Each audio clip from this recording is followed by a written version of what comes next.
வணக்கம். தமிழக அரசியல் களம் பரபரப்பா போயிட்டு இருக்குது. திமுக கூட்டணி நாளுக்கு நாள் அந்த பிரச்சனை அப்படின்றது நடுத்தருக்கு வந்து நிக்கிற மாதிரி தான் இருக்குது. நம்ம ஏற்கனவே சொல்லியிருந்தோம். 17ஆம் தேதி காங்கிரசினுடைய பொதுச் செயலாளர்கள்ல ஒருவரா இருக்கக்கூடிய கே.சி. வேணுகோபால் தமிழகம் வரவிருக்கிறார் அப்படின்னு சொல்லிட்டு அவர் நேத்திக்கு வந்திருந்தாரு. ஸோ வந்ததற்கு அப்புறமாகவும் ஒரு தெளிவான சொல்யூஷன் கிடைக்கவில்லை அப்படின்ற செய்தி தான் பார்க்க முடியுது. அவர் நேத்திக்கு இங்க வந்திருந்தாரு. ஆனா நேத்திக்கு காலையில வந்த நியூஸ் பேப்பர் எல்லாத்துலயுமே வந்துட்டு ஒரு செய்தி ஒண்ணு வந்திருந்தது. திமுக அவர்கள் வந்து காங்கிரஸுக்கு ஒரு அழுத்தம் குடுத்திருக்கிறாங்க. இந்த மாதிரி அ காங்கிரஸ் தரப்புல இருந்து திமுகவுக்கு எதிரா பேசக்கூடிய 2 பேர், முக்கியமான 2 பேர்ன்னு பார்த்தோம்னா, பிரவீன் சக்கரவர்த்தி அண்ட் மாணிக்கம் தாக்கூர். இவங்க 2 பேர் மேலயும் ஆக்ஷன்ஸ் எடுக்கணும். ஆக்ஷன்ஸ் எடுக்கணும் அப்படின்னு சொல்லிட்டு ரொம்ப நாளாவே சொல்லிட்டு இருக்கிறாங்க. நடவடிக்கை எடுக்காத ஒரு சூழல்ல அவங்க மேல நடவடிக்கை எடுக்கணும். அப்படி எடுத்தாதான் கூட்டணி சம்பந்தமா நாங்க பேசுவோம். அடுத்தது கே.சி. வேணுகோபால் வரும்பொழுது எங்களோட கூட்டணியில இருக்கிறோம் அப்படின்றதையும் நீங்க சொல்லணும் அப்படின்றது நேத்திக்கு காலையில நியூஸ் பேப்பர்ல செய்தியா வந்திருந்தது. ஸோ அந்த விஷயம் நேத்திக்கு நடந்திருக்குது. ஸோ திமுகவினுடைய அழுத்தம் காரணமா கே.சி. வேணுகோபால் இங்க வந்ததற்கு அப்புறமா நாங்க திமுக கூட்டணியில தான் இருக்கிறோம் அப்படின்ற மாதிரி சொல்லியிருக்கிறாரு. ஆனாலுமே பிரவீன் சக்கரவர்த்தி மேலயோ, மாணிக்கம் தாக்கூர் மேலயோ நடவடிக்கை எடுக்கப்படல அப்படின்றத நம்ம பார்க்கிறோம். அதே நேரத்துல கே.சி. வேணுகோபால் கிட்ட பிரஸ்ல இருந்து கேட்கும் பொழுது, நீங்க தாவேக கூட கூட்டணியில போறேன்னு சொல்றீங்களே, அது பத்தி அப்படின்னு கேட்கும் பொழுது, இந்த கேள்விக்கு நான் பதில் சொல்ல விரும்பல அப்படின்னு சொல்லிட்டு போறாரு. இல்லங்க அப்படின்ற மாதிரி சொல்லாம, பதில் சொல்ல விரும்பல அப்படின்ற ஒரு கமா போட்டு போறாரு.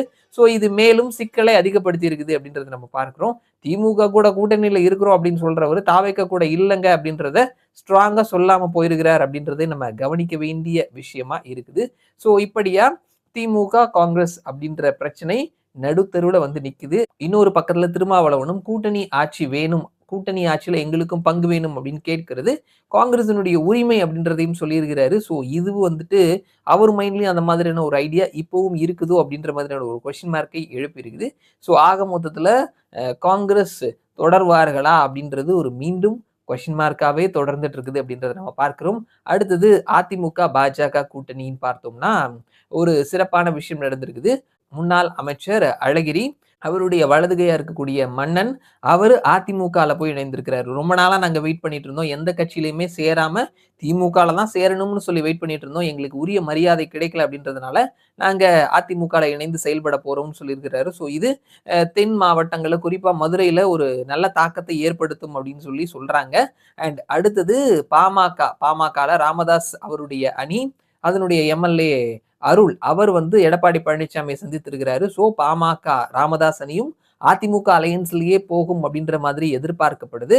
இன்னொரு பக்கத்துல சிவராத்திரி சமீபத்துல நடந்திருந்தது. ஸோ அன்றைக்கு முன்னாள் அமைச்சராக இருக்கக்கூடிய வேலுமணி அவர் தேமுதிகவினுடைய தலைவர் பிரேமலதா விஜயகாந்தை சந்தித்து பேசியிருக்கிறாரு.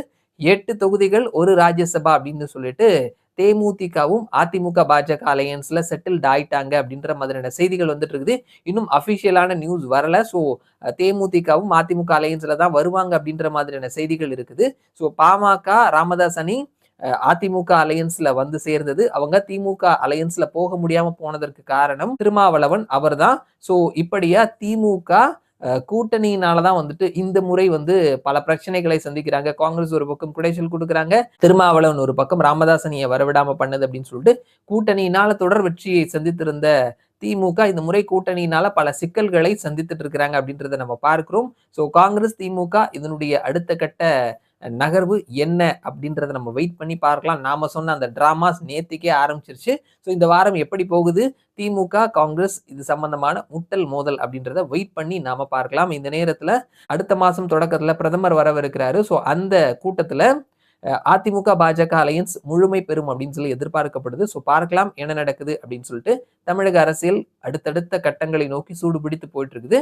நாமளும் வெயிட் பண்ணி பார்க்கலாம். மறுபடியும் நான் உங்களை இன்னொரு வீடியோல சந்திக்கிறேன். அது வரைக்கும் நன்றி.